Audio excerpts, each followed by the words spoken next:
June 25th, 1952, Yankee Stadium, New York. Joey Maxim, world's light heavyweight champion, defends his title against the challenger, Sugar Ray Robinson, in a scheduled 15-round bout. Ruby Goldstein, the referee.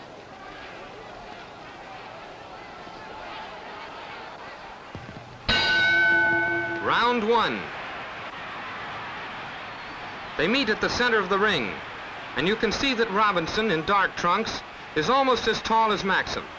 Robinson, the middleweight champion, stands 6 feet, just an inch shorter than Maxim.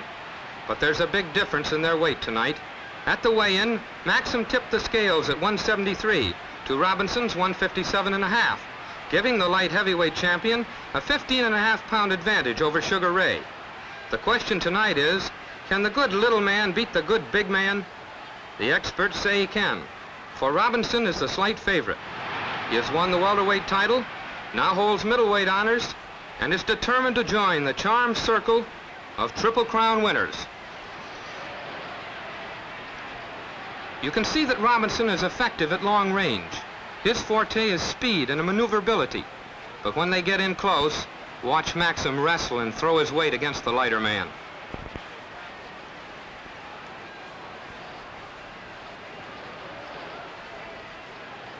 The temperature at ringside is 104 degrees, the hottest June 25th ever recorded in New York.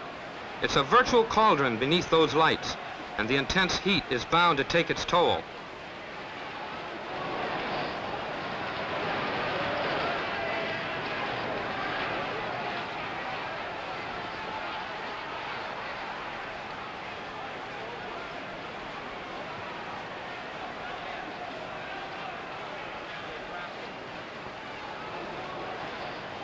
Again, they move to close quarters. Maxim pins Robinson's left arm and wails away with his own left.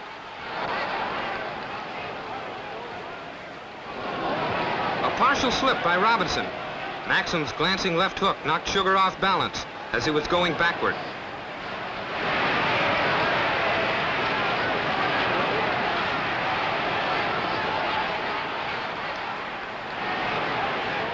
Maxim keeps moving in, trying to stay at close quarters so he can use that weight advantage.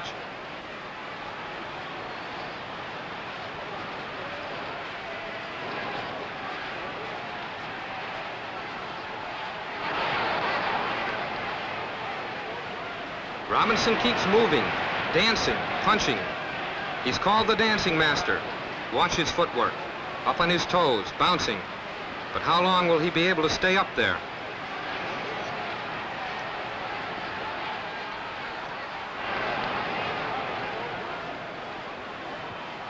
He's the one doing most of the moving, but on a hot night like this, judgment of pace can be a telling factor.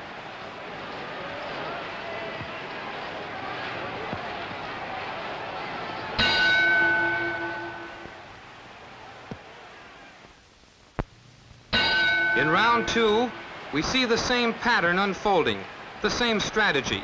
Robinson, the master mover, the superb stylist, continues his boxing lesson, while Maxim plods forward, attempting to come to close quarters so that he can use his weight advantage to wear Robinson down.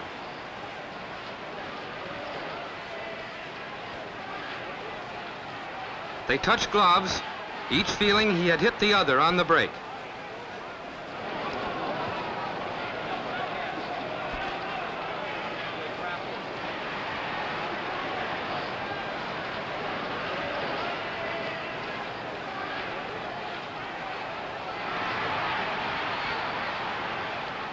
Both landing solid left hooks, with Robinson scoring the crisper punches.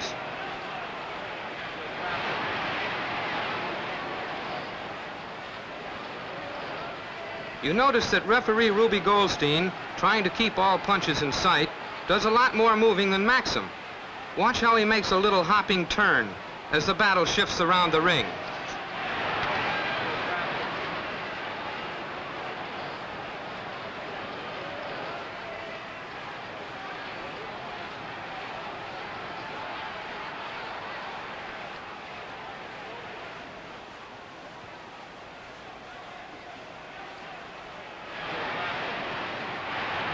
Robinson comes up with a beautiful left-right combination to the jaw.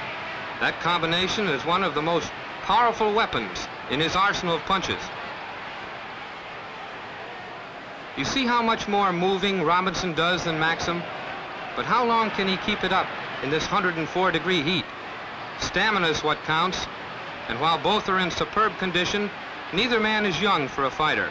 Robinson, 31 years old, Maxim, 30. 48,000 fight fans sweltering here in Yankee Stadium. 48,000 fans who have paid a total of $422,000 to see this contest for the world's light heavyweight crowd. No radio or home television coverage.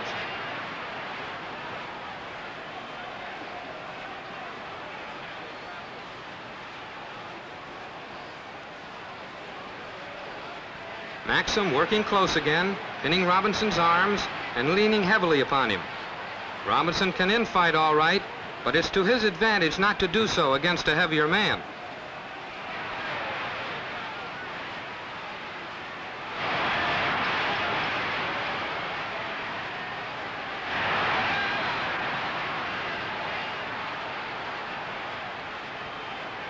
Sugar Ray gets in some good right uppercuts before the bell.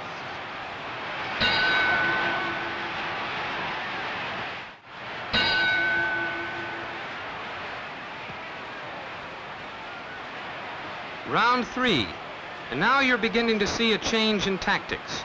Robinson's using his jab more and ducking, where in the first 2 rounds he was continually dancing. Here perhaps is the first telltale sign that Ray realizes the need to pace himself, to slow down a bit because of the heat.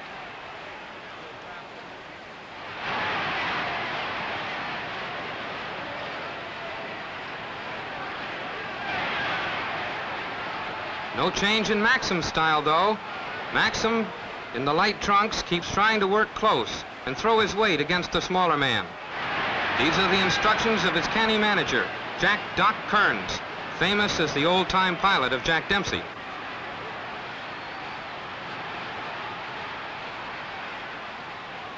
Ruby Goldstein, the 3rd man in the ring.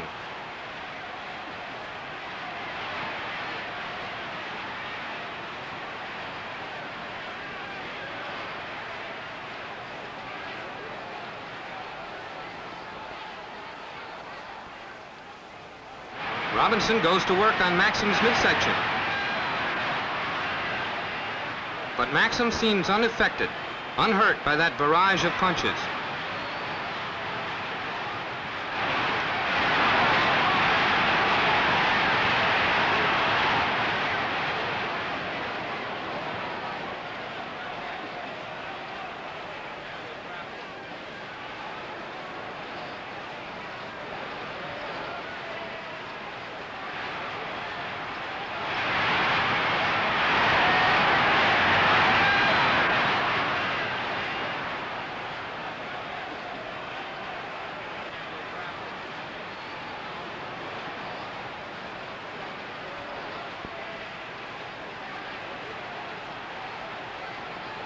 Robinson got over a terrific right to the jaw. One of his best punches, and certainly the best punch of the fight up till now.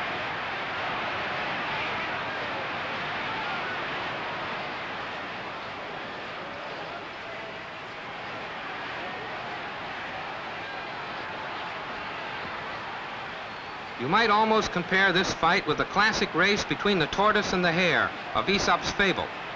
In Robinson, we have the flashing speed and agility of the hare. In Maxim, the plodding technique of the tortoise. The hare nearly won the race, and in the final seconds of the 3rd round, the fight so far belongs to Sugar Ray.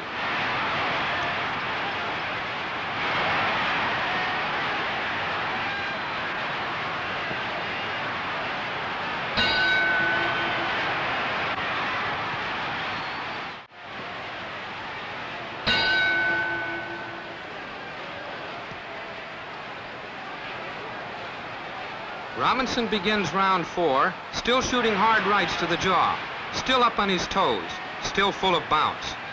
Ray comes from Detroit, Michigan. He began his professional career in 1940, and in 134 fights since, has lost only 2, with 2 draws and won no decision. He's never been knocked out. Ray Robinson's real name, Walker Smith.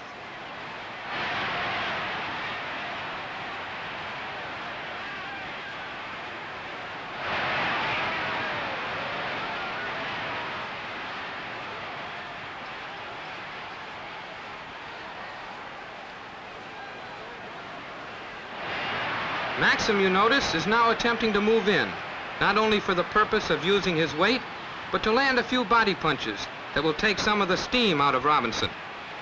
This is the 100th fight for Joey Maxim, who was born Giuseppe Antonio Berardinelli.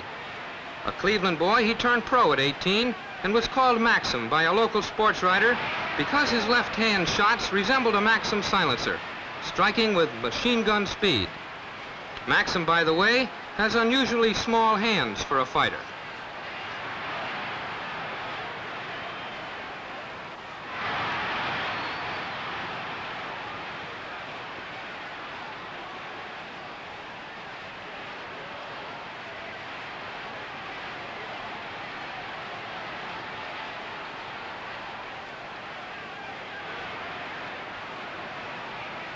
You can see Sugar doesn't like to work in close. In the clinches, he keeps pulling his head back.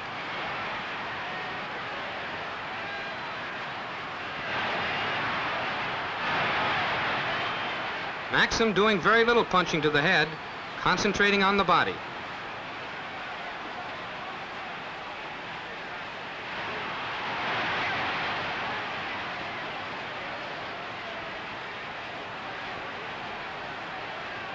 Robinson got in 2 lefts in a row.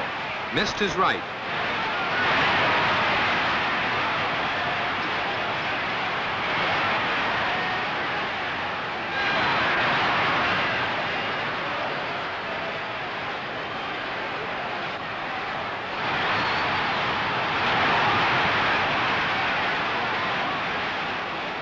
Experts call Robinson one of the greatest at throwing a punch while in retreat. He's very accurate with both hands while moving backward, catching a man coming in.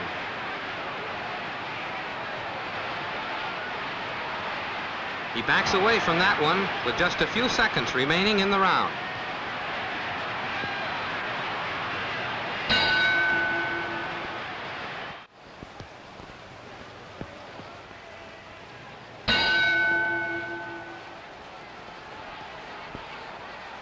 Robinson picking up the pace a bit in round 5. Still on his toes, still sharp, his superior speed and timing still very much in evidence.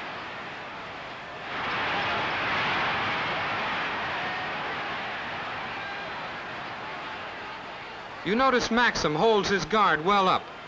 He's been taking some solid shots to the head, but evidently doesn't feel that Robinson has the power to hurt him in the body.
Robinson, in the dark trunks, misses a right hand.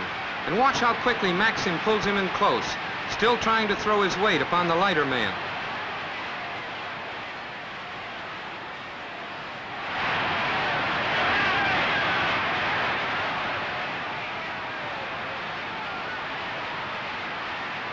Notice the variety of punches used by Robinson and the different angles from which he fires them. For weeks, he's been studying movies of Maxim's earlier fights, and he feels he knows the champion's style, move for move. His boxing tonight certainly proves it.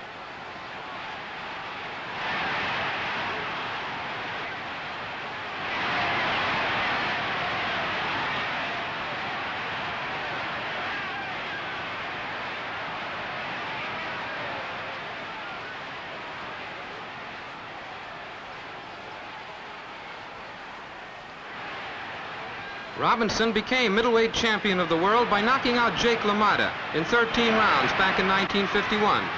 Maxim took the world's light heavyweight title away from Freddie Mills a year before in London.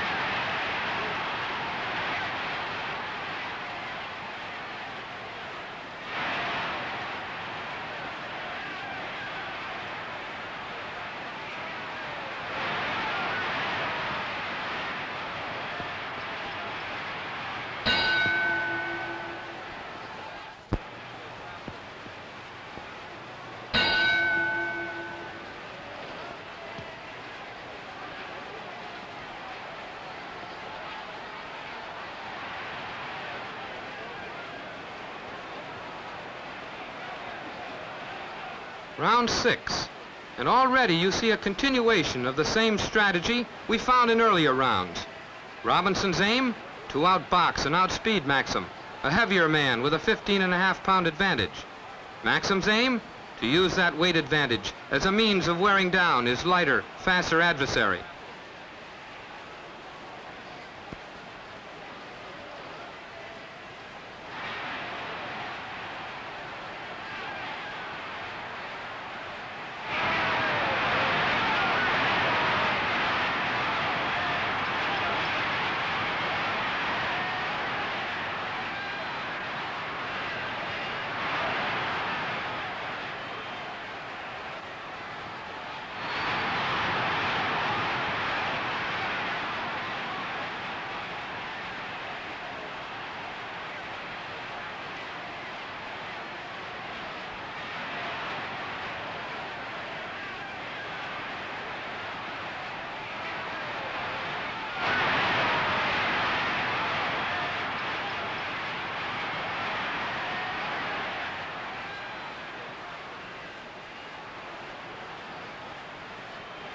Robinson throwing in that right-left combination, then stepping back out of range.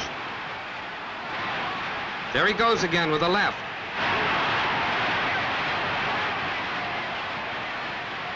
Robinson still full of bounce, still moving deftly, anticipating his opponent's moves.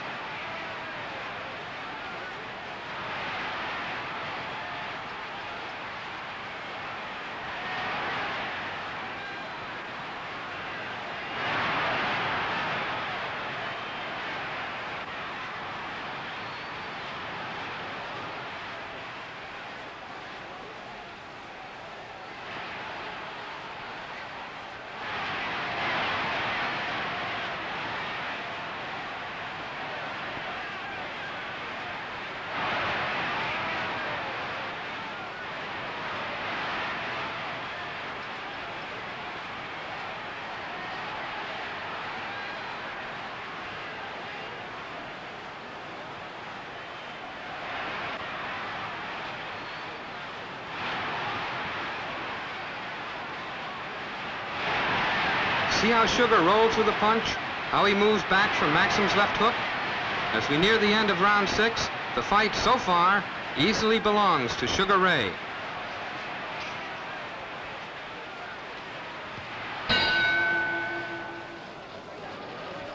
The ability of the cornermen in a long, grueling fight in such high temperatures is going to mean a great deal in the clutch rounds ahead, as we'll see. Remember, it's 104 degrees under those lights.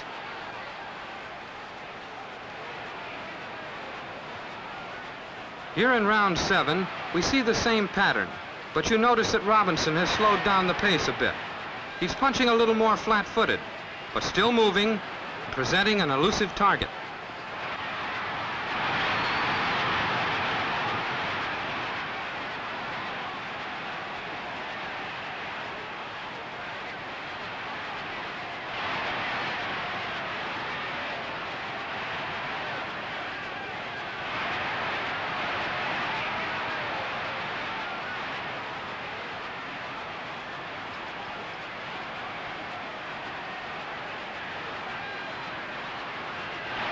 That left jab of Robinson snaked in so fast before that last clinch, it was little more than a blur to the eye. You could barely see it.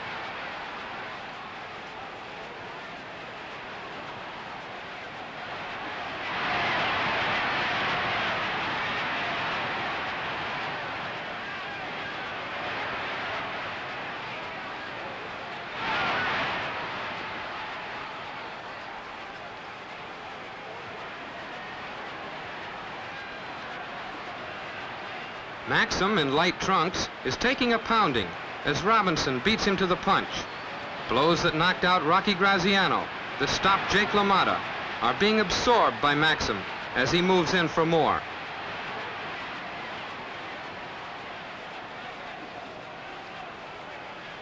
The fast pace and overwhelming heat have slowed down referee Ruby Goldstein. The little hop that Ruby always takes when he makes a turn in the ring is gone.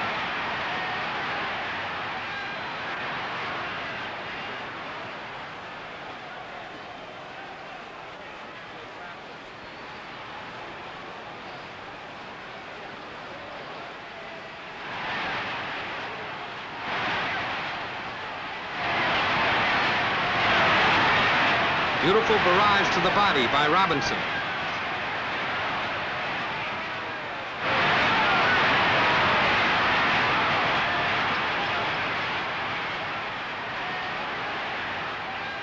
Robinson moves in circles behind his left hand, but Maxim continues to press him.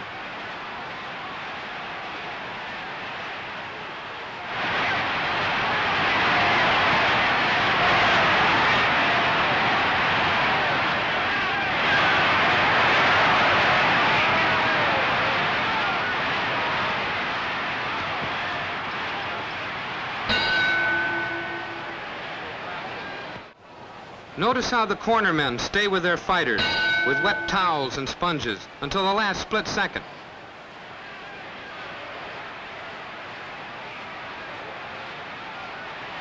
Round 8. Robinson, still the sharper puncher, still the complete boxer, but slowing just a bit from the early pace.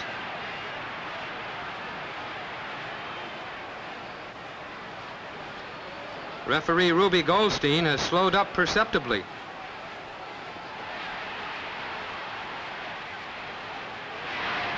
Maxim still relying primarily upon his 15.5-pound weight advantage and his great physical condition.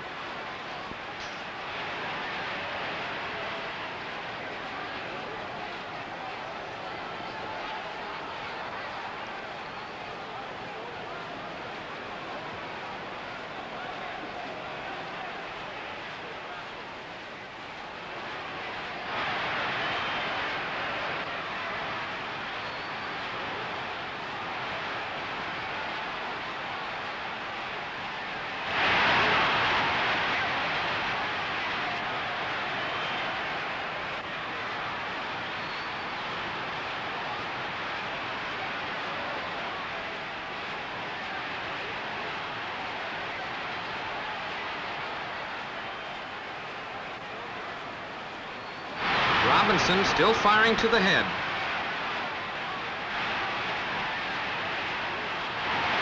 He used body punches earlier, but they seem to have had no effect on Maxim.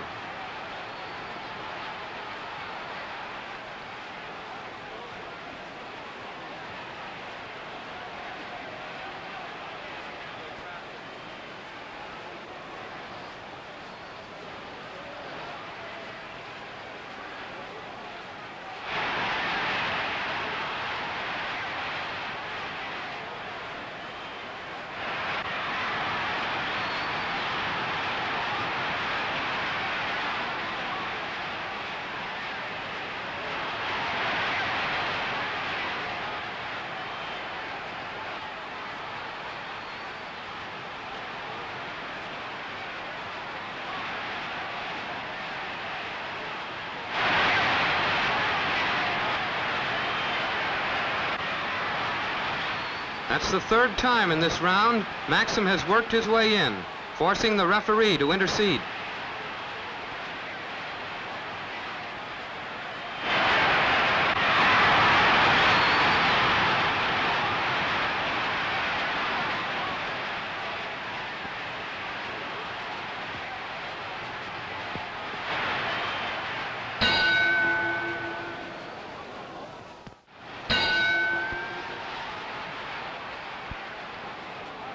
You get a good idea of how still and humid the air is by watching the cigarette smoke rising from the working press section. I was at ringside that June 25th and read the thermometer with my own eyes, 104 scorching degrees.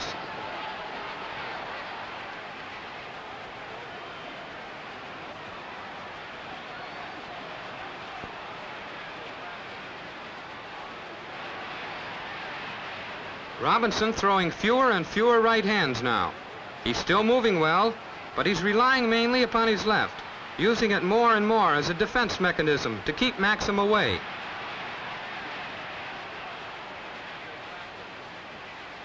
And so we see another telltale sign that the lighter man is feeling the heat and the pace.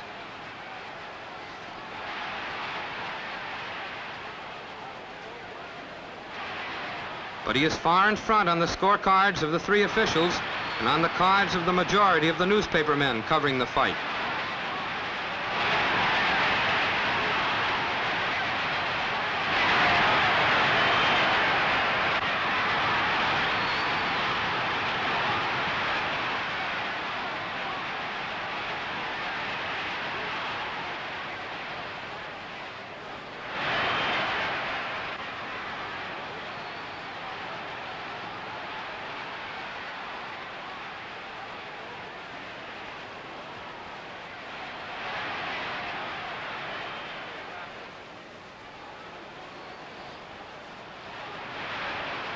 Maxim gets in a light hook to the jaw, and you can see that Robinson, in dark trunks, is slow getting out of there.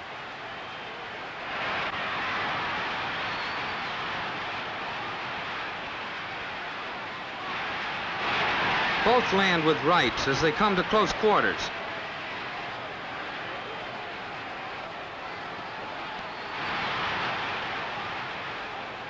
Despite the fact that he has slowed down considerably, Robinson still is landing more punches than Maxim.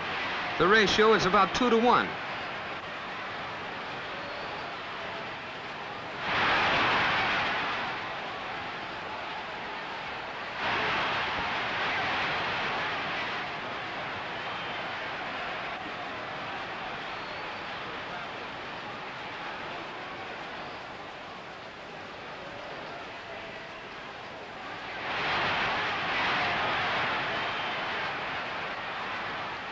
Big bluish welts are beginning to form under Maxim's eyes. He feels those punches thrown by Sugar. A nice right to the body and a left to the head by Robinson.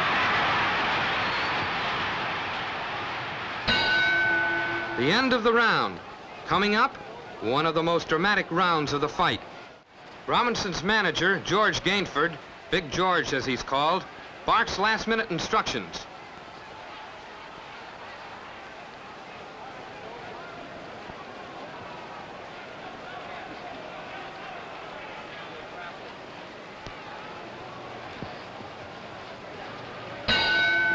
And there's the bell, round 10.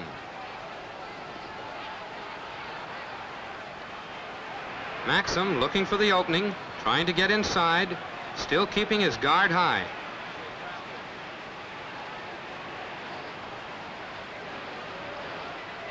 He's landing those left hooks to Robinson's head.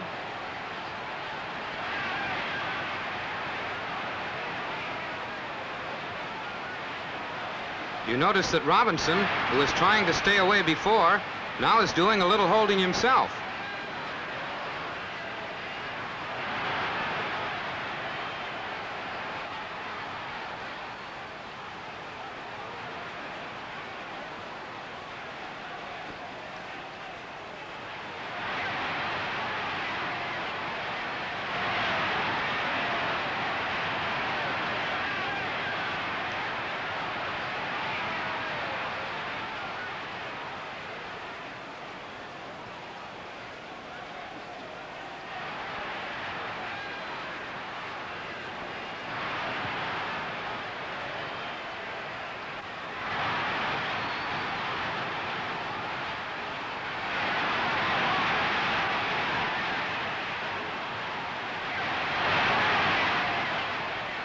They wrestle to the ropes.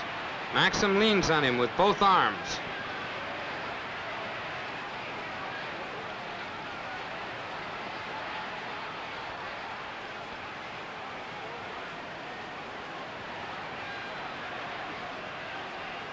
Referee Goldstein is in obvious distress now. He's holding onto the ropes, barely following the fighters in this staggering heat.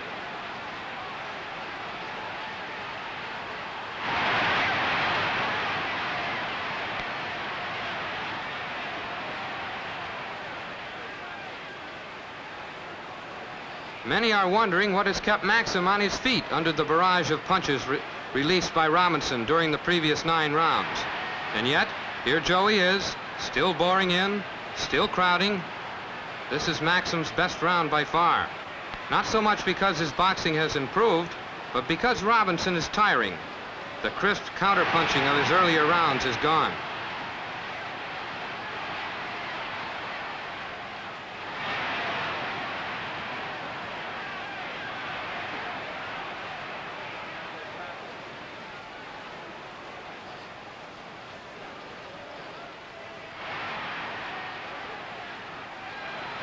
Robinson misses a right and drops his hands.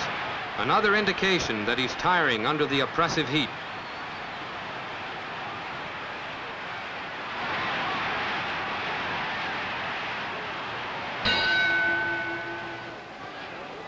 Here comes the flash card signaling round 11. But there's a great deal of commotion in the ring. Referee Ruby Goldstein is unable to continue. He's completely exhausted. That's Ray Miller climbing into the ring as his replacement.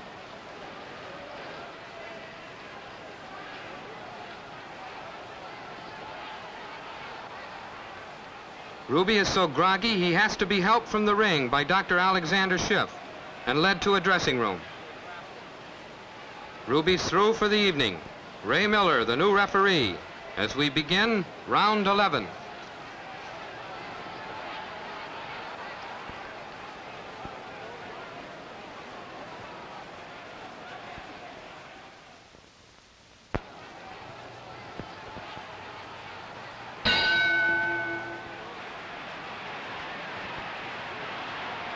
Robinson doing less moving now.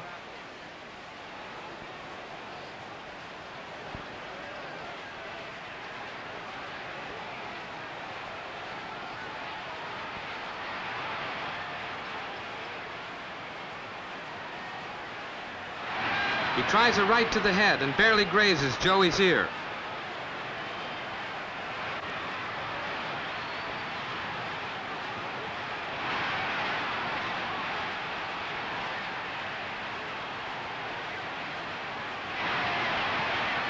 Maxim ties him up again.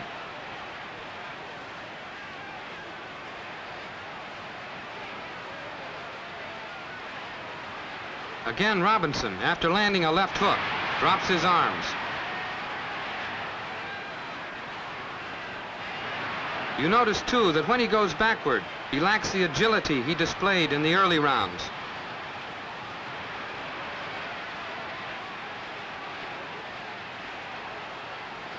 The Sugar Man is losing his bounce.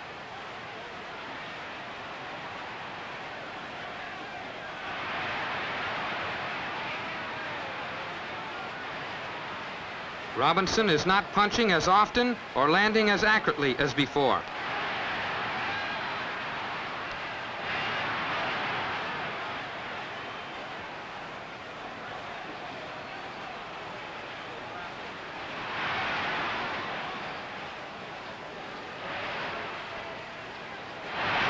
Maxim continues crowding in round 11, as he has from the very first bell.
Robinson, a right to the head, then firing to the body.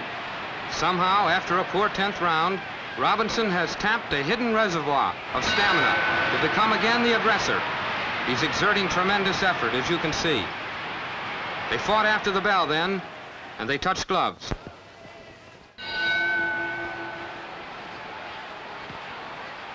That's a mighty tired Robinson.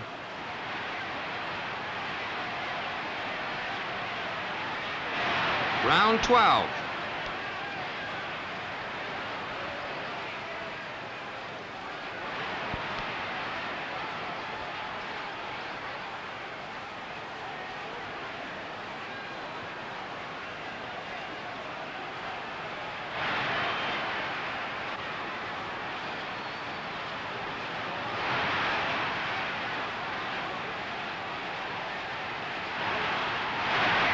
Robinson's legs appear about to buckle as he moves backward. We see all the signs of creeping exhaustion in Sugar Ray Robinson. You wonder why and how Maxim, who has suffered the most punishment in this fight, can continue to plod forward.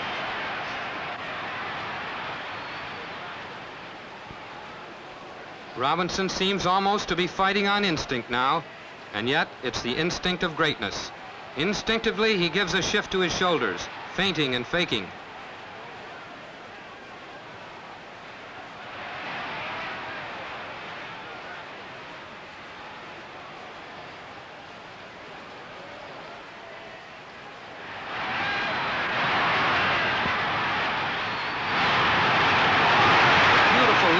Drives Maxim across the ring.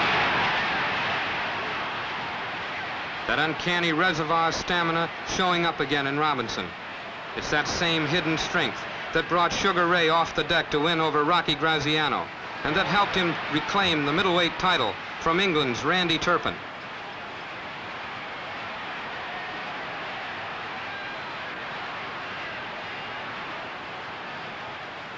That head and shoulder feigning that Robinson displayed in the earlier rounds, and on occasion in the later rounds, is a technique of fighting that has become nearly a lost art, something you rarely see in the modern-day boxer. Robinson's really tired. For the most part, the sting has gone out of his punches.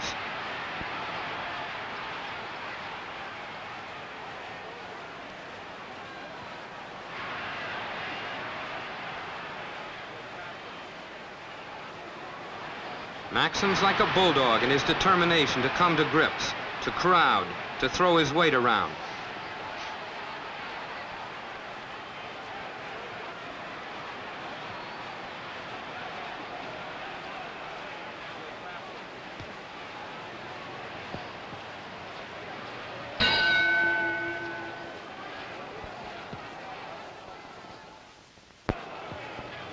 Round 13.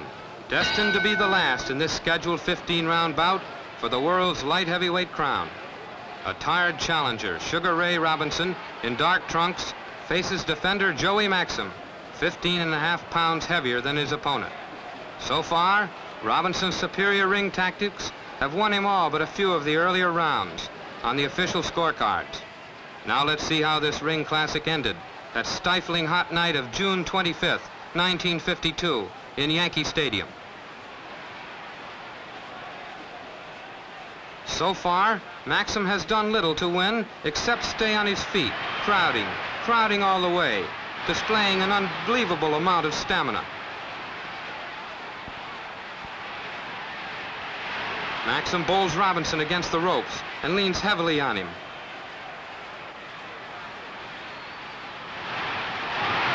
A left hook staggers Robinson.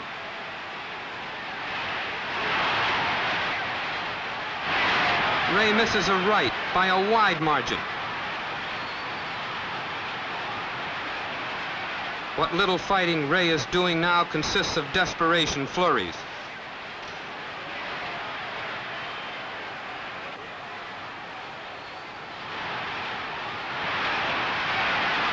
Now it's Robinson who's hanging all over Maxim, not to throw his weight around, but to gain support.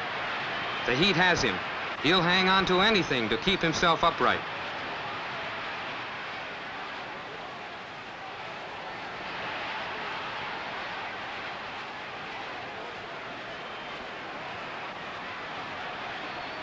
The plodding Maxim hasn't changed his style throughout the fight.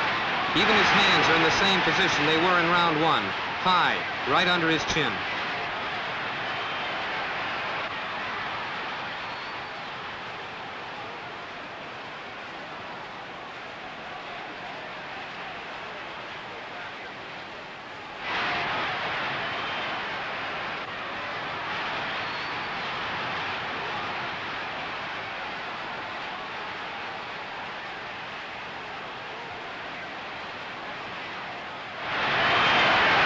Robinson misses a right, slips, and falls flat on his face.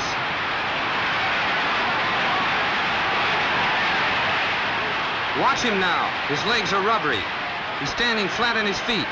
Maxim senses it and begins crowding more furiously than ever in his first real show of aggressiveness.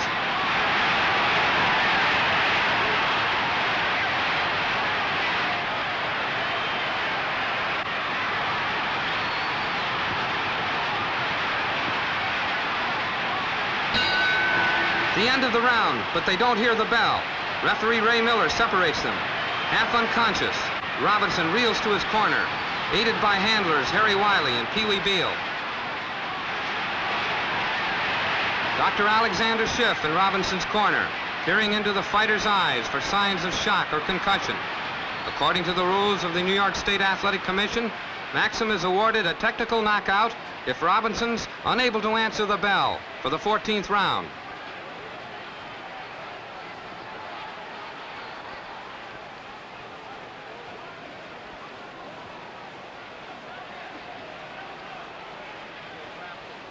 It's all over. Joey Maxim retains the title, light heavyweight champion of the world.